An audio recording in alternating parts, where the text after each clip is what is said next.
Here at Top 5s, we are constantly looking for credible paranormal experiences and photographs, and a surprising amount of these come from our viewers. Every now and then, we look through them and decide which ones we think are the most unexplained, and love to feature them in a video like this. These personal accounts and photographs are all original, and you will not find them anywhere else on the internet. So from a strange photograph taken on a viewer's phone whilst she was sleeping, to a story from one of our very own incredibly talented scriptwriters, Dr. Richard. Here are 5 terrifying viewer submission stories and photographs, including one bonus one at the end. So hit those lights, sit back, and enjoy. Story 1. This incident occurred to Han on January the 2nd, 2019. Han was at home playing video games. Her parents were out, so she was in the house all alone. At around 3 AM, she put her phone on charge and went to bed. Before sleeping, she read a little book her boyfriend had given her for Christmas, and slowly drifted off to sleep. Han slept in until 11 AM, and when she woke up, went straight to her phone that had been charging on a desk. However, she was shocked to see it was unplugged, and she was sure that she had turned it on when she went to bed. But she didn't really think much of it and carried on checking her messages and got into a conversation with her friend. Han then went to send her friend a photograph about a subject they had been discussing, and went to Google to find a suitable image before saving it to her camera folder. However, when she opened her gallery, she found this strange photograph. Confused at what the image was, she sent it to her friend, who asked her to check the date it was taken. And when she checked, it said 2019-0102/042933. This is the year, month and day, and the rest is the hour, minute and second, meaning the image was taken while Han was asleep at 4:29 AM, the previous night. Obviously Han was completely freaked out and tried to figure out who could have taken it, as she was the only person in the house, and she's never been known to sleepwalk or do anything like this before. Now it's quite possible that the photo was taken in error by Han herself, although the timestamp indicates that she was fast asleep at the time. Something strange is going on here. Either the time and date are wrong on her phone, there was someone in the house messing around with it, or she took it herself, or this is a hoax. What do you make of this, and have you ever had any similar experiences, as we've heard many of these stories before? Story 2. This next photograph was sent in by Anthony. It shows his 2 cousins who were snapped by his uncle on a Sunday morning before church around 10 years ago. At the time he took the photo, there was no one else in the shot, so he was shocked when this apparition appeared. Anthony's uncle was so troubled by the shot that he did a bit of research and discovered that the property he lives in Kentucky completely burned down in the 1800s and was rebuilt. He couldn't find out if anyone lost their life there, but is sure that by looking at the photograph, they may not be alone in the house. What do you think? We've run this through a scanner and it doesn't seem to be a fake, but we'd love to hear your thoughts and theories on this. It looks like someone was just walking behind them, but apparently this wasn't the case. What's your thoughts? Story 3.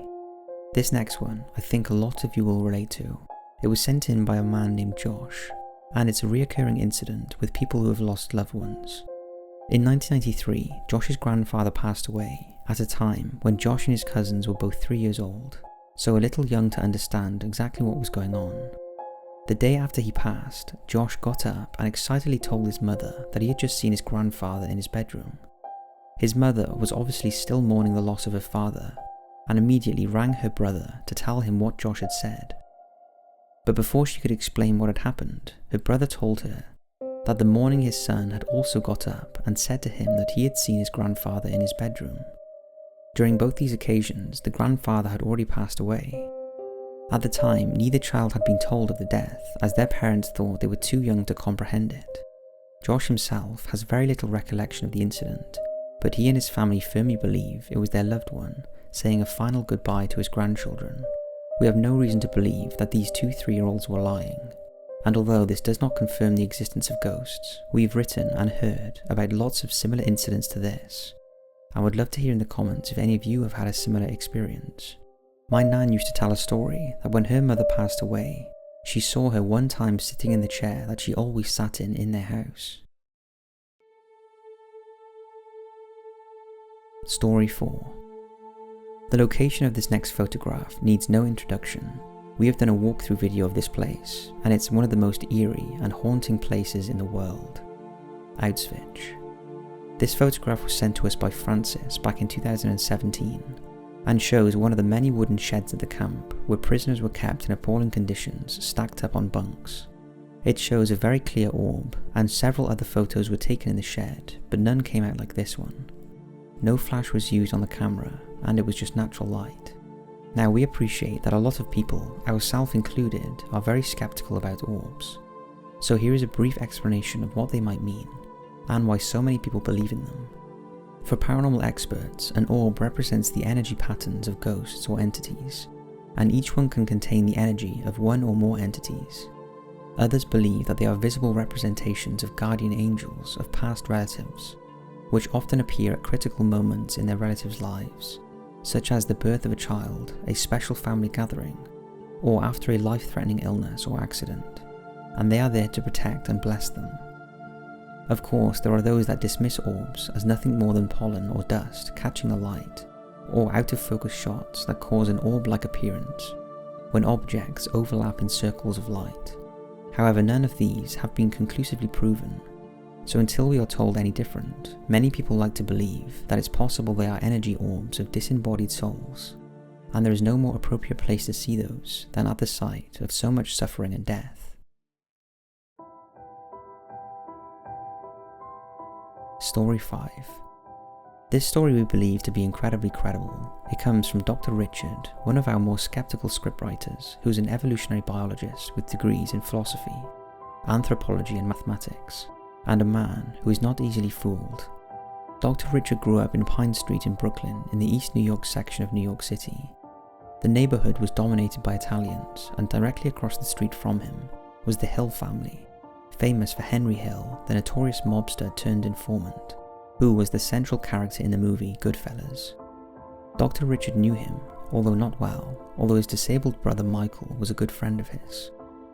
Dr. Richard's family house wasn't very old. It was built around 1924, but it definitely had something in it.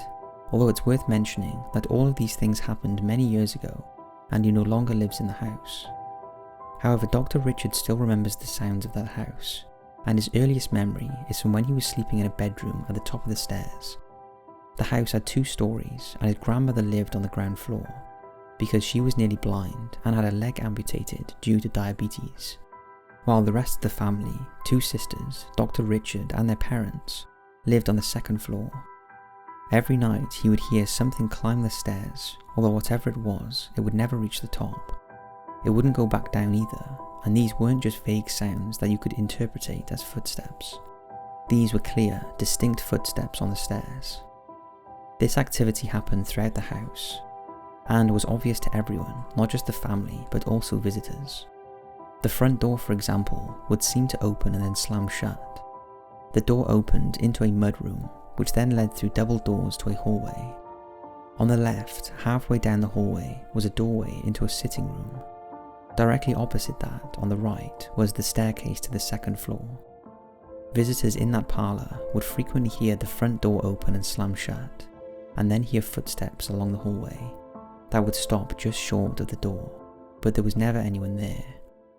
After Dr. Richard's grandmother died, the family expanded to the downstairs, and the upstairs was converted into bedrooms. Richard got the room in front of the house, at the end of the upstairs hallway, that used to be the kitchen.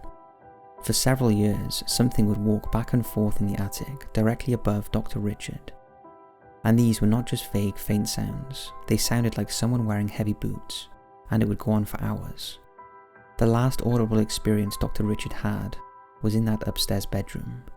One day in his late teens or early 20s, he was in there reading with the door closed.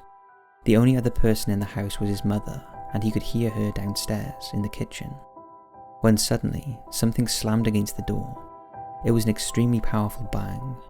When Richard asked his mother later if she heard it, she said she had not.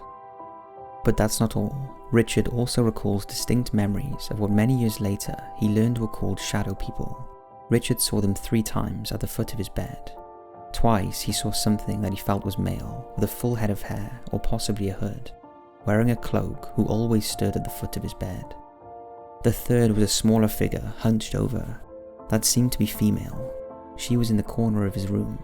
These figures were opaque black and not incidental shadows. The male figure stood in front of a fireplace and mantel that were painted white, with fairly ornate details that were not easily obscured. But this figure blocked all of these details, and so it was definitely not a shadow of anything. The female figure could have been, although she was in a corner in darkness and no shadow had ever been there before. Decades later, Dr. Richard's oldest sister told him that sometimes when she was on the staircase, she would get the strong impression of being passed by a man on the stairs wearing a cloak.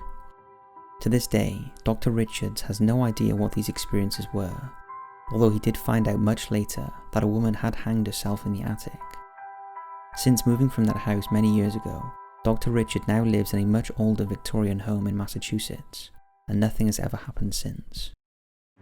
We have a bonus story for you because we love sharing these personal viewer submission stories. This story is enough to creep anyone out who is home alone, and it was sent by James. About 2 years ago, James was alone in his former home in Hervey Bay, Queensland, Australia. His brother was out working and his parents were away for the week. At around 8 PM, James heard a knock at the door. Believing it was his brother who had forgotten his keys, James went down to let him in, but was shocked when he opened the door.